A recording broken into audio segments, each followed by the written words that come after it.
Aleluya. Bueno, he de deciros que este martes, Dios mediante, empezamos de nuevo las clases del ABC a las 8. Te aviso con tiempo, ¿vale? El martes haremos un repaso de lo que dimos hasta ahora, la lección 1 y la lección 2. Empezaríamos en la 3, pero haremos un repaso. Acordaros que os preguntamos. Lo digo porque hace tiempo me llamó un hermano un día y me dice, pastor, ¿hoy hay curso? Digo, sí, y además hay examen. Y entonces me contesta, es que a lo mejor no puedo ir. O sea, primero me pregunta si, ¿no? Pero bueno, a estudiar, ¿eh? ¿Vale? El martes, Dios mediante, a las 8. Que tenga libre, ya sabes. El miércoles me han invitado a compartir en una iglesia nuestra de la Biblia Abierta en Barcelona, CBI. Ellos cumplen 15 años y muy gentilmente me invitaron a mí a abrir el ciclo de conferencias que ellos tienen. Entonces vienen la iglesia, digamos, donde ellos se convirtieron, vienen todos los responsables, viene el apóstol, vienen los pastores de allí, de Barranquilla, Colombia. Estarán compartiendo 3, 4 días y bueno, me toca a mí abrir, ¿vale? Entonces, bueno, si a alguien le interesa y quiere, pues me puede seguir por streaming o estaremos, bueno, por su canal de YouTube también, el día miércoles a las 7 de la tarde, ¿vale? Harán las alabanzas y, en fin, compartirán allí. Y el jueves tenemos el culto de oración, acordaros. Y que venimos a orar a la casa del Señor, qué importante es, amén. La hora de la oración donde todos somos convocados, por eso. También decirte que pronto empezaremos las clases de INSTEP, primer y segundo nivel, ¿vale? Si alguien tiene interés en saber más de la Biblia, más del Señor, prepararse para servirle, que es importante, si acaso puedes hablar conmigo, puedes hablar con Eva, ¿vale? Para irte teniendo en cuenta, te podemos explicar más o menos cómo se hace, el precio y demás, cómo es la dinámica. Y bueno, acordaos que la dirección del Instituto Bíblico está en Almería, ellos corrigen los exámenes y demás, pero las clases se darían pues en nosotros, ¿no? Presencial, en la iglesia en principio. Amén. Bueno, acordaros también de orar, orar por Emilio, que ya viene de camino, ya debe estar por España en algún lugar del aire. Aterrizaba a las 12, después de ese tiempo estar en familia, ¿verdad?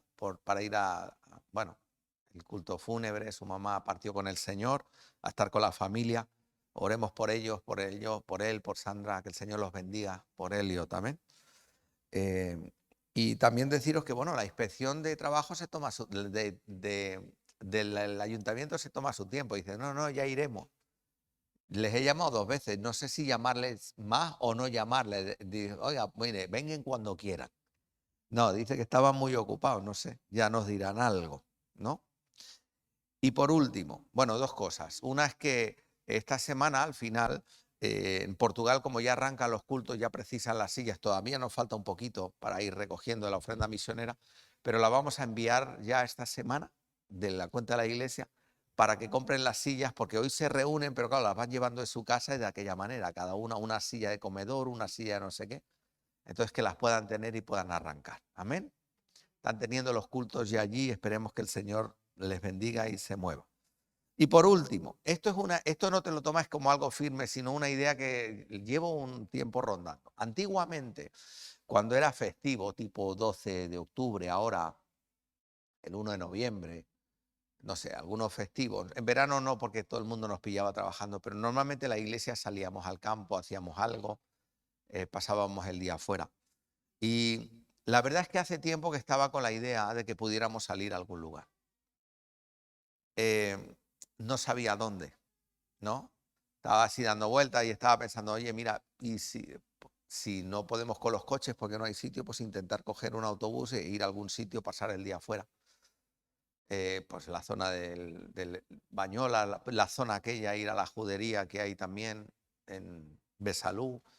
Bueno, visitar distintos lugares. O bien estaba pensando, podemos ir a Barcelona al Museo Egipcio. Hace años yo cogí 2 o 3 veces, hablé con los pastores, yo no era el pastor de la iglesia, era un maestro de escuela dominical de la iglesia, y hablé con el pastor y le dije, ¿por qué no damos la clase en la escuela bíblica en el Zoo de Barcelona y les hablamos de la creación? Entonces los niños entusiasmados, me acuerdo, apuntamos a todos los niños, los padres se apuntaron también y fuimos a pasar el día allí. Pero ¿por qué digo eso? Porque le puedes sacar sentido a muchas cosas, incluso de la escritura. Yo no sé cuántos saben que en las tumbas de los egipcios han encontrado en alguno de los faraones, han encontrado osamenta de perros. En Asdod, por ejemplo, había entierro de nobles egipcios o de gente noble de aquella época, los enterraban y los metían con perros. 700 perros. Algunos demonios que pululan por ahí tienen forma de perro.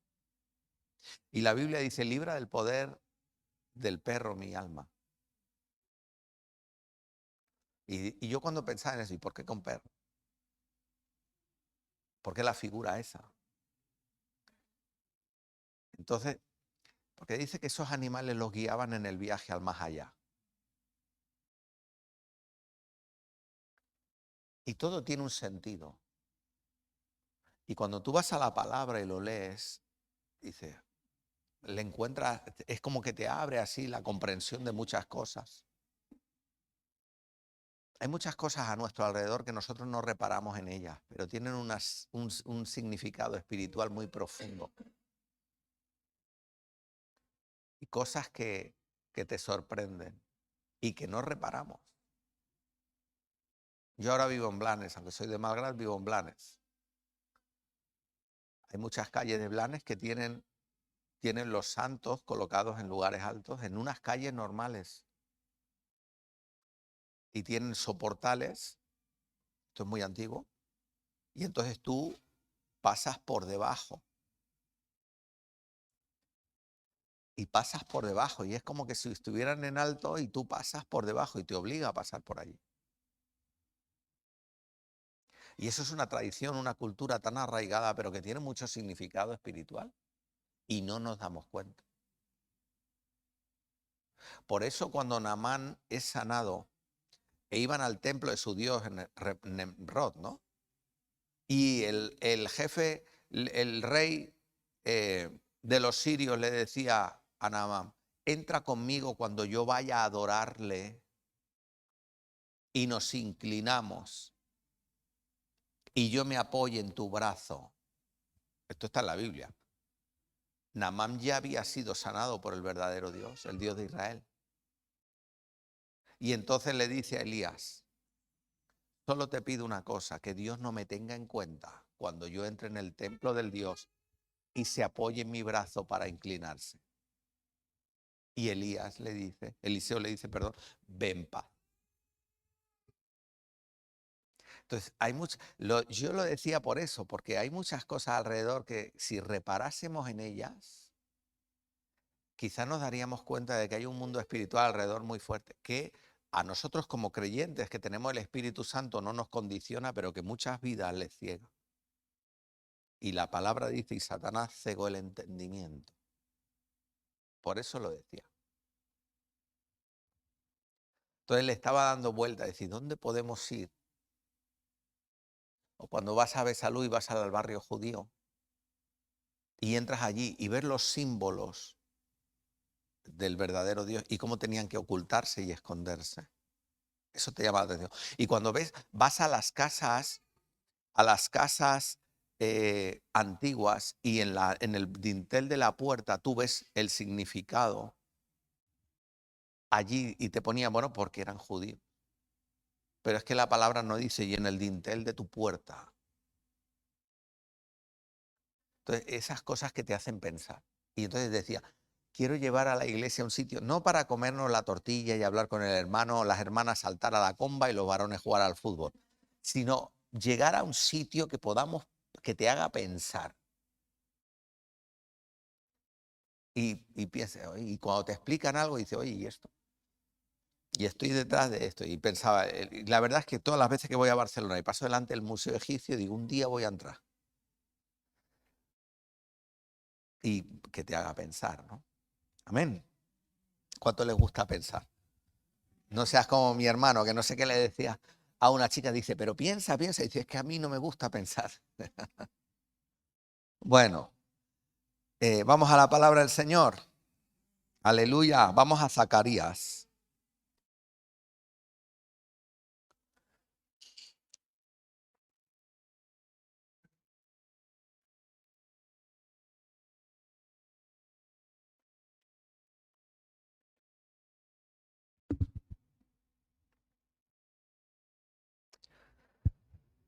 Vamos a Zacarías, profeta menor.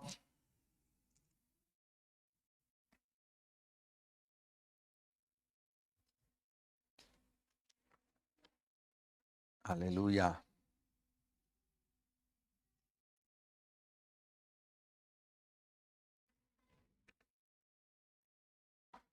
Hace tiempo pensaba en esta palabra y la verdad me hizo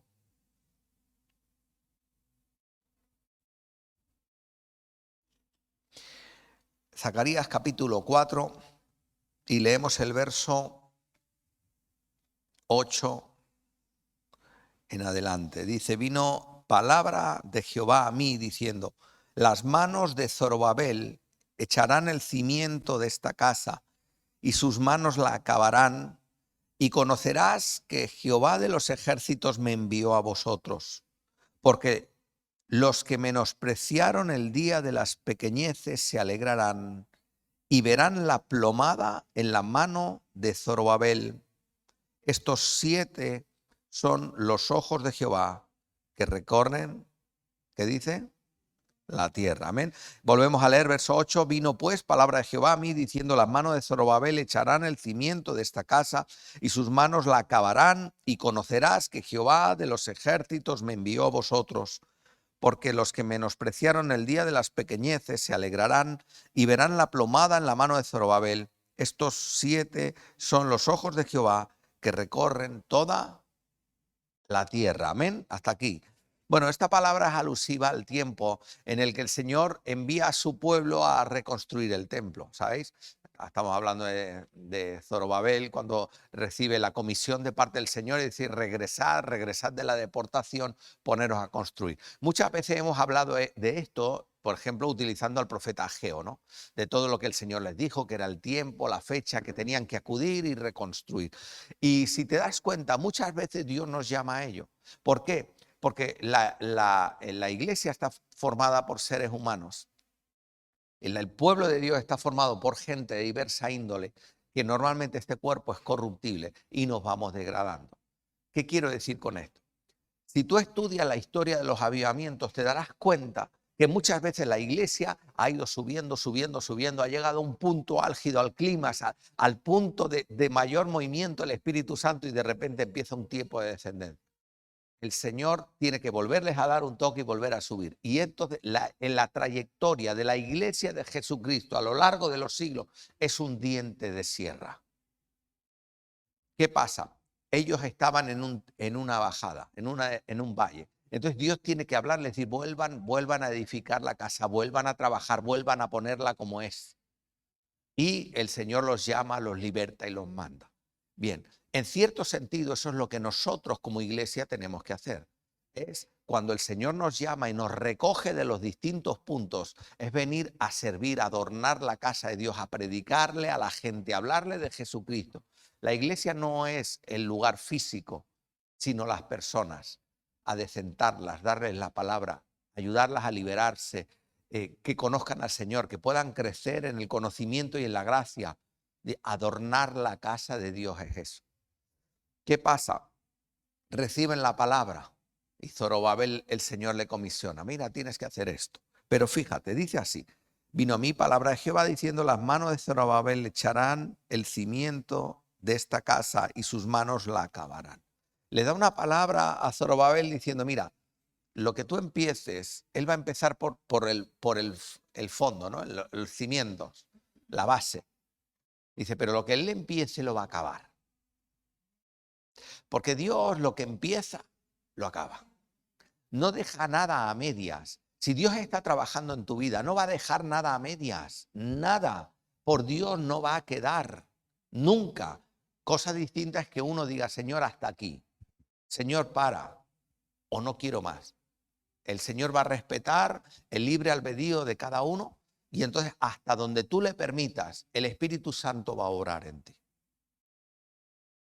Pero Dios, cuando tiene un propósito en alguien y empieza a trabajar, no lo deja a medias. No te deja medio liberado. ¿Me escuchas?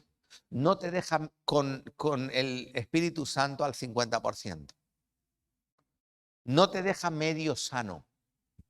No deja nada a medias. lo que empieza, lo acaba. Y entonces cuando tú entras en la rueda de Dios, te metes en él, el Señor empieza a obrar y a hacer. Y entonces dice, mira, Zorobabel, tú que empezaste, acabarás. ¿Me escucháis? Y dice, y conocerás que Jehová de los ejércitos me envió a vosotros. Dice, porque los que menospreciaron, y luego dice el día de las pequeñeces. Llevaba todo el tiempo, pues lo leí en el devocional y me llamaba la atención. El día de las pequeñeces. ¿Y qué es el día de las pequeñeces? Dice, los que menospreciaron el día de las pequeñeces. ¿Cuántos les gustan las cosas grandes? ¿Cuántos usan el refrán español que dice, mira, carro grande, ande o no ande? ¿Cuántos son así? ¿Cuántos les gustan las cosas pequeñas? ¿Cuántos les gustan las cosas grandes? Señor, las cosas grandes y pensamos a lo grande. ¿Sí o no? ¿O no te entra alegría cuando te vas de vacaciones y entras al hotel y ves una cama de esas king size? No te entra alegría. ¿No? Dice, mira, dice, me sabe mal por la que le tenga que hacer o el que lo tenga que hacer. La cama. Y está diciendo el Señor, fíjate, porque los que menospreciaron el día de las pequeñeces.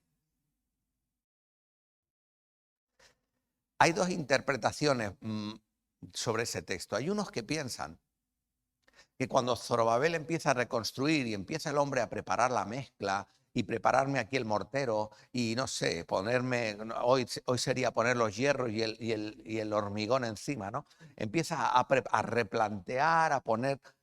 La gente llegaba allí y miraba aquello y decía, pues no sé, pero toda obra tiene que empezar por algo, ¿no? Y entonces cuando miraba decía, pues no sé, yo, ¿esto tú crees? ¿Y esto lo va a terminar? ¿Y esto va a quedar como, y esto? Y entonces Dios empieza a moverse en las cosas pequeñas, en los pequeños avances, en los pequeños gestos, en una pequeña oración, con un poquito de fe, como un grano de mostaza. El día de las pequeñeces, pero hubo gente alrededor que lo menospreció.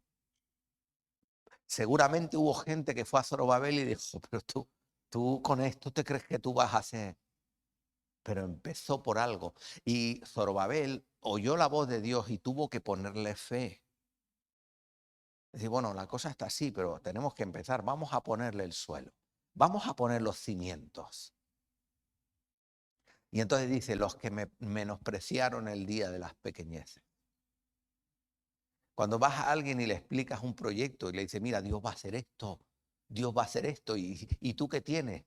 Y no tengo nada, lo que tengo es fe, pero Dios lo va a hacer. Y te miran así como menosprecian las pequeñeces.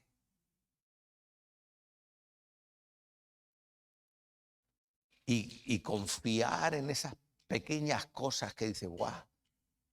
Dice, es que no veo nada, no veo avance. Bueno, mira, es que si el templo, que el Señor lo puede hacer, lo puede hacer. Lo hubiese hecho el Señor con sus manos en los cielos y lo hubiese bajado con su mano y lo hubiera plantado allí, que Dios lo puede hacer. La fe de los hombres y la participación nuestra, ¿dónde sería? Pero no, Dios nace el proyecto en los cielos y llama a un hombre y le dice, ve y haz esto.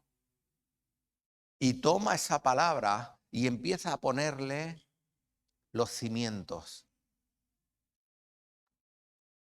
Y la gente a reírse. ¿Pero dónde vas? ¿Pero qué vas a hacer? Hay unos que explican esto. Hay otros que dicen que no, que quizás no se refería a eso, que estaba empezando y la gente de alguna manera pensaba, no, decían, no, es que lo comparaban con el templo que había habido antes, el de Salomón. El templo de Salomón era hermoso, el diseño fue divino, Se hizo con los materiales excelentes. Dios dio sabiduría a los constructores. Les dio imaginación.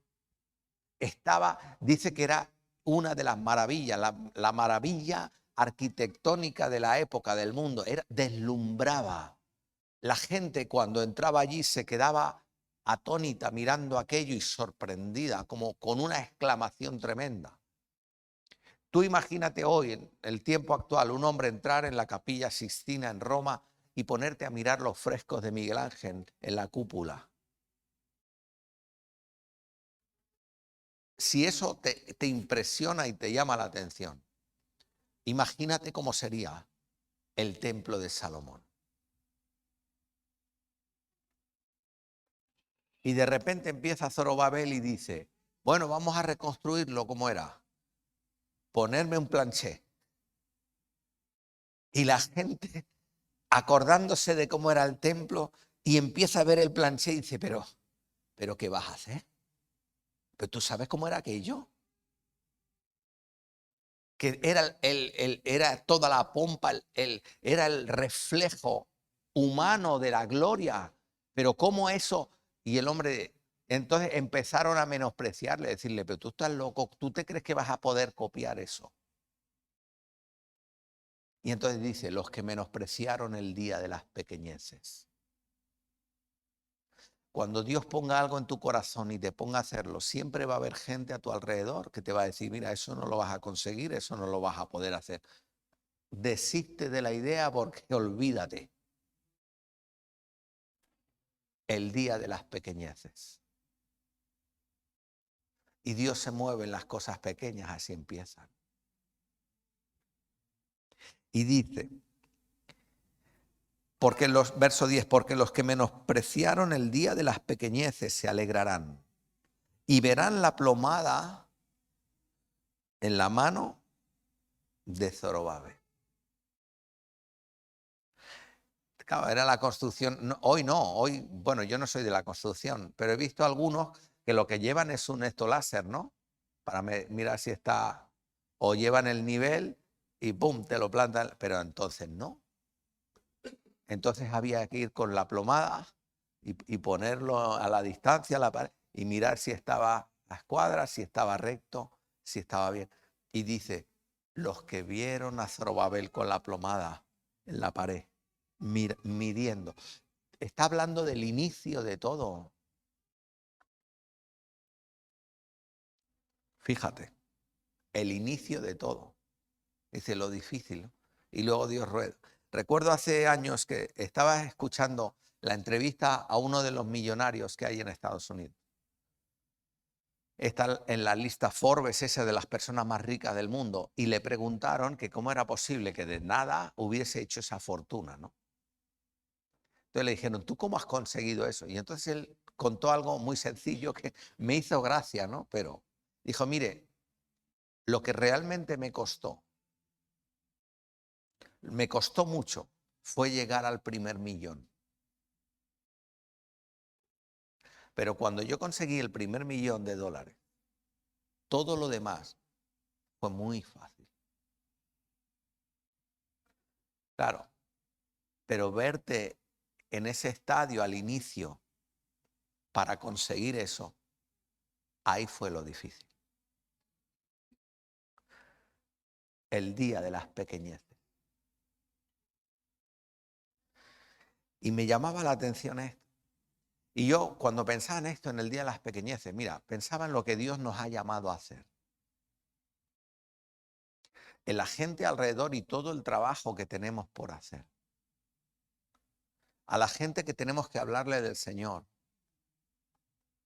Orar por ellos, compartir. Y pensaba, esto realmente, y no viéndonos capaces, ¿no? Diciendo, pero Señor, tú lo tienes que hacer. Padre, tú lo puedes hacer. Me siento insignificante, pero hay mucha gente alrededor que necesita escuchar tu palabra, que necesita cambiar de vida, que necesita un toque tuyo, Señor. Y tú nos puedes usar. Tú puedes usar a tu pequeña iglesia en Malgrá para un propósito más alto, para alcanzar estas ciudades para Cristo y que pueda haber un impacto. que podamos ver tu Espíritu Santo moverse. Señor, y no importa que los demás digan, no, es que no vas a poder, no vais a poder. Mira, el Dios en el que creemos es muy grande, aunque nosotros seamos muy pequeños. Y pensar, pues hay que llegar y hay que hacerlo en el nombre de Jesús.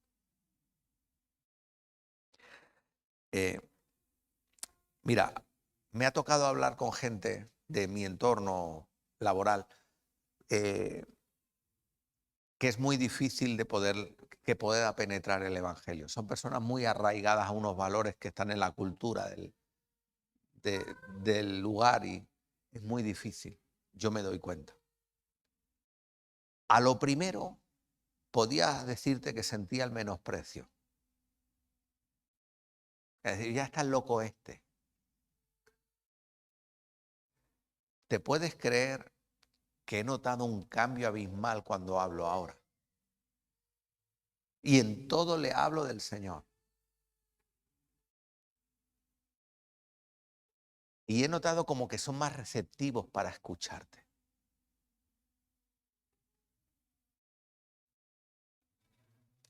¿Sabes qué es acudir a profesionales y decirte, sigue orando porque la cosa va bien? Esto estaba perdido. Entonces, ves como que el día de las pequeñeces, Dios tiene cosas que hacer. Amén. Entonces, ¿qué me gustaría? Iglesia, que nos levantemos y entendamos que Dios cuenta contigo para un propósito. Vamos a Hechos, en el capítulo 10. Y te recuerdo, perdón, que de Zorobabel se reían los que lo menospreciaron el día de las pequeñeces. Dice Hechos 10.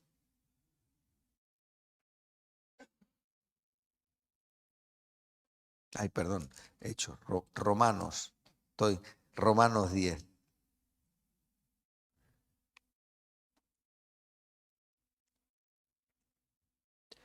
Romanos 10.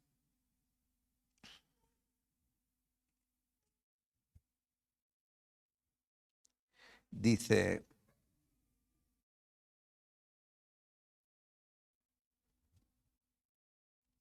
leemos desde el verso 8 en adelante, ¿vale? Romanos 10, verso 8 en adelante. Dice, más, ¿qué dice? Cerca de ti está la palabra, en tu boca y en tu corazón. Esta es la palabra de fe que predicamos, que si confesares con tu boca que Jesús es el Señor y creyeres en tu corazón que Dios le levantó de los muertos, serás salvo.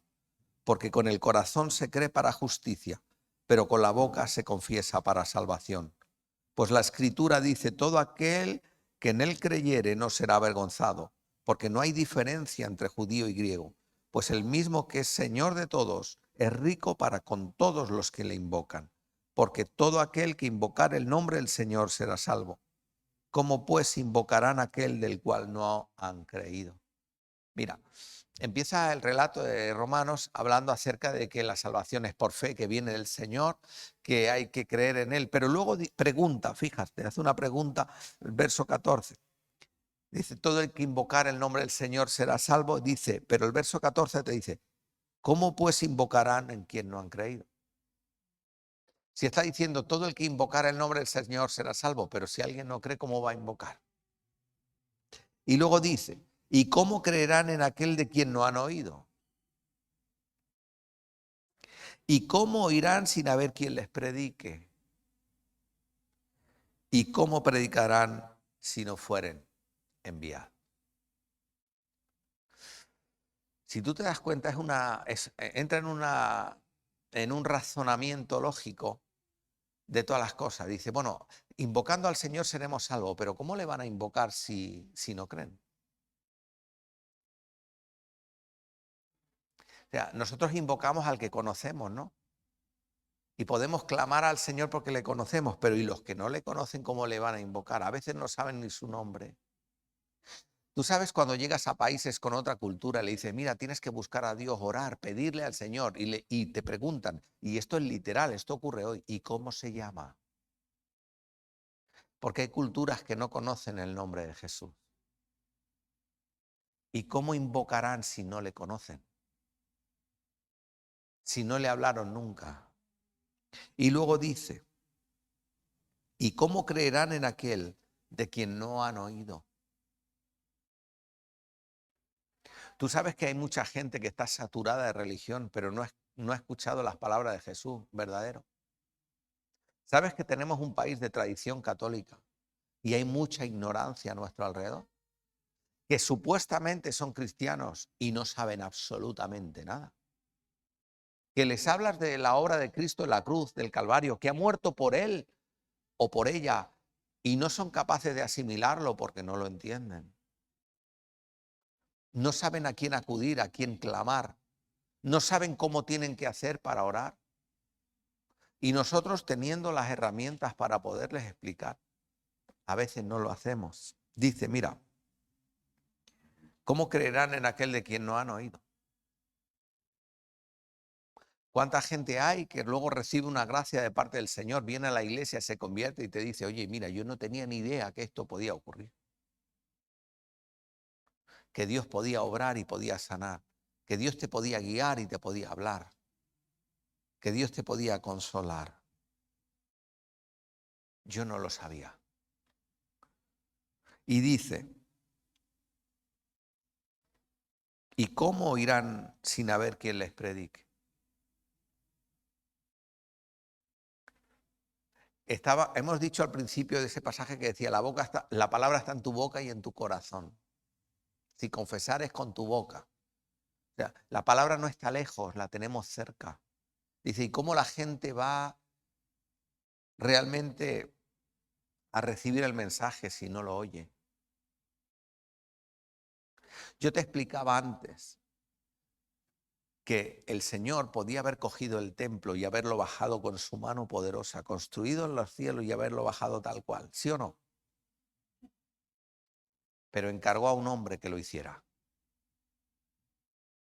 El Señor podría hablar ahora en los cielos, ya lo ha hecho en el bautismo de Jesús, y hablar a estruenda voz, y la palabra del Señor corre y hacerlo Él. Pero Dios cuenta con nosotros, con mi boca. Y dice, ¿y cómo irán sin haber quien les predique? ¿Cómo la gente va a oír el mensaje del Evangelio si lo tengo yo en mi boca y en mi corazón y no lo suelto? ¿Cómo no le voy a decir a mi vecino cuando me cruzo con él un Dios te bendiga? O cuando te cuentan cualquier cosa en la calle, decirle, mira, yo tengo fe en Jesús, voy a orar por ese tema. O decirle a una persona que ha perdido a alguien, decirle, mira, te puedo entender un poco en tu dolor, pero quien te entiende perfectamente es Jesús. A veces no sé por qué ocurren las cosas, pero lo que sí sé es que Dios trae consuelo y Dios te puede consolar en medio de tu dolor. La palabra no la tenemos lejos. ¿Y cuánta gente hay a nuestro alrededor que cree que es creyente cristiana y no lo es? ¿Cuánta gente hay? Y dice, ¿y cómo predicarán si no fueren? ¿Qué dice? Si no fueren enviados. Bien, de esto quería hacer un poquito de hincapié. Mirad, yo creo firmemente que todos nosotros hemos sido encargados a ir y compartir esta palabra de vida con todos los demás. Como un día alguien nos habló. Yo estoy aquí porque un día alguien se armó de valor y vino a hablar conmigo y me presentó a Jesús y me dijo que había resucitado. Y me dijo que era alguien que me amaba. Y me dijo que Dios tenía un propósito en mi vida. Y me dijo que consolaba todo dolor. Y me dijo además, dice, no tienes por qué estar más solo. Y cuando yo pude ver a través de su vida que realmente había algo distinto a todos los demás, eso hizo una mella en mí que dura hasta hoy. Es como prendió una llama, pero alguien se levantó y me habló. Es como cuando Pedro se levanta y dice, yo no puedo dejar de decir lo que he visto y oído. Entonces, la palabra está en nuestra boca y en nuestro corazón. Que vas a tener que aguantar según qué situaciones, seguramente. Zorobabel también, lo menospreciaron. Pero siempre hay alguien en quien prende la llama. Siempre hay alguien que es tocado, que se convierte de corazón. Y a veces, mira, de las maneras más increíbles, más sorprendentes. Hay un chico que venía a esta iglesia. El Señor lo sacó de las garras profundas de la droga. Realmente era una tragedia en su casa, en su vida.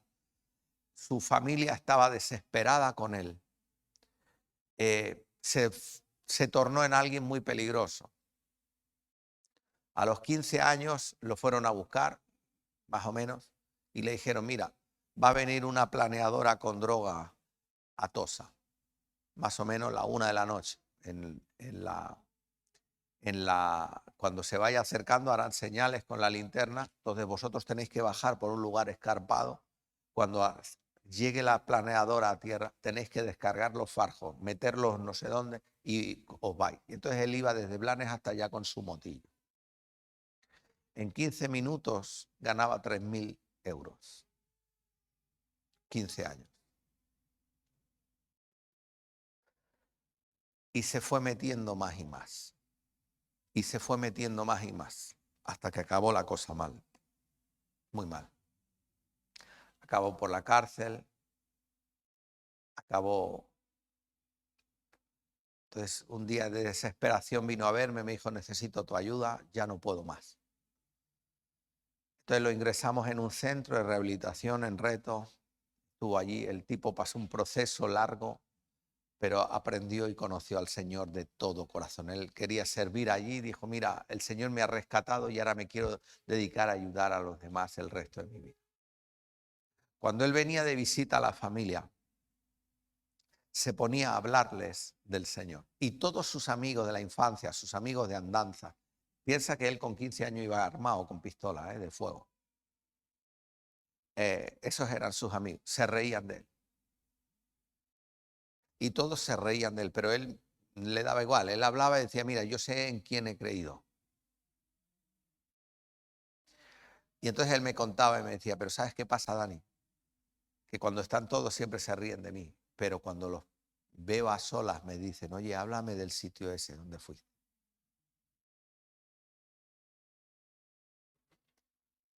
De tener una palabra, está en tu boca y en tu corazón, de poder compartirles. Una mujer que venía a esta iglesia estaba en una depresión profunda, una depresión mayor, no había manera de poderla sacar de allí. Y cuando estaba medio, aquello, ella lo aprovechaba y se iba a comprar, pero a comprar de manera compulsiva. Compraba cosas que no necesitaba. Necesitaba salir, ver, desplazarse. Y un día se metió en una tienda. Entró en una tienda, empezó a mirar ropa, pero mirar por mirar, ¿eh? Y estaba la dueña de la tienda hablándole a una clienta de Jesús. Y le estaba diciendo, mira, Jesucristo murió por ti. Jesucristo murió en la cruz del Calvario por ti. Te ama con amor eterno. No estás sola. Puedes invocar su nombre. Puedes arrepentirte ahora mismo de tus pecados y pedirle a Dios que te haga una nueva criatura. Y dice que mientras ella iba mirando la ropa, la mujer le iba hablando a la otra. La otra persona, cuando terminó de hablar, le dijo, bueno, yo me voy a mi casa, vale, muchas gracias, y se fue.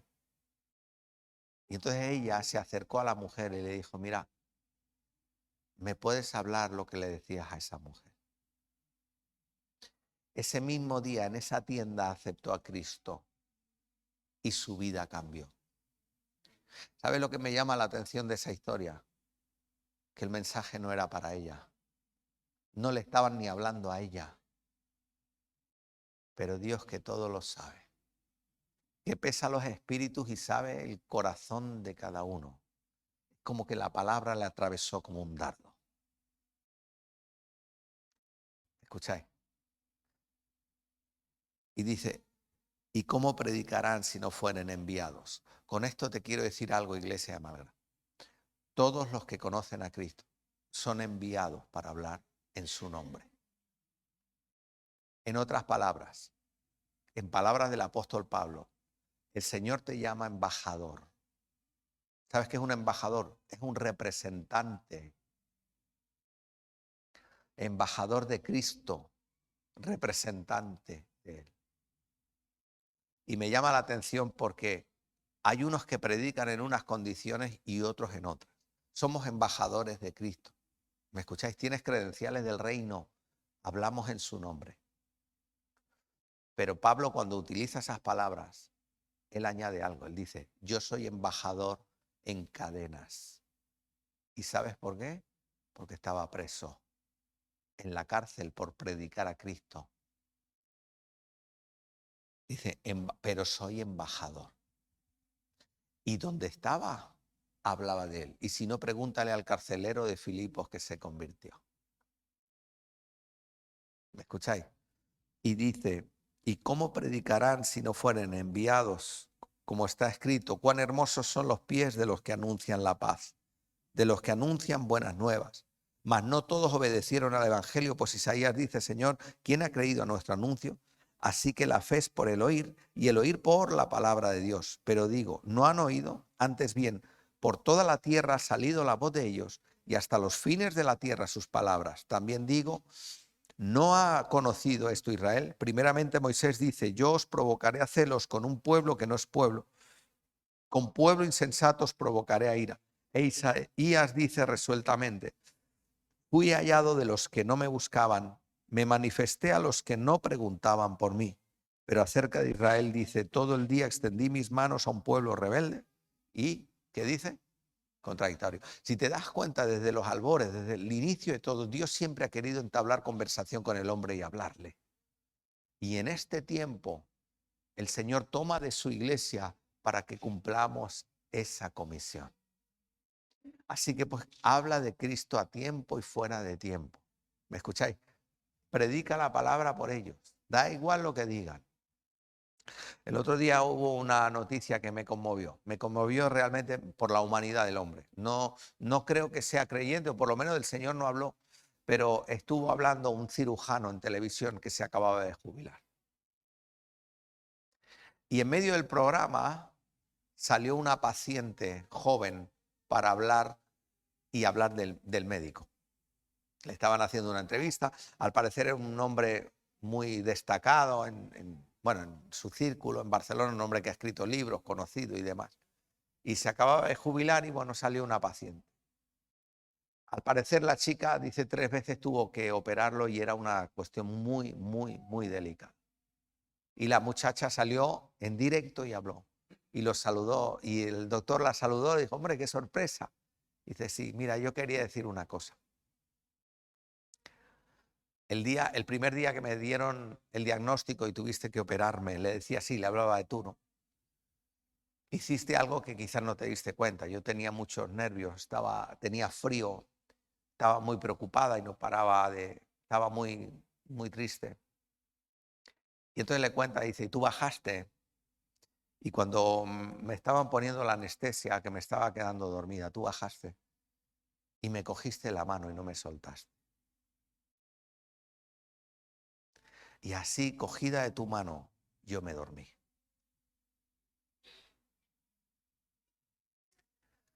Dice, después cuando desperté, enseguida viniste, bueno, me explicaste cómo estaba. Y solo quería darte las gracias, solo por ese gesto de humanidad. ¿Y cuánta gente hay fuera que necesita que un cristiano le dé la mano? Que en un momento de dificultad estemos a su lado y que le digamos lo que tenemos que hacer, lo que tenemos que decir. Que podamos orar por él o por ella, ¿no? Que sepas que Dios te envió Así que no te preocupes y hazlo. Y si alguien piensa que, pero ¿eso de qué sirve? Bueno, el día de las pequeñeces. Lo que Dios empieza lo acaba. Oramos. Aleluya, Señor y Padre, te doy gracias por este tiempo en tu casa y por este tiempo de tu palabra, Señor, sabiendo que está así. Amén. Te pido, Señor, que nos bendigas ahora también, que vamos a participar de tu mesa. Señor, que podamos tomarla con limpia conciencia. Oh Padre, gracias por todo en el nombre de Jesús. Amén. Y amén. Hoy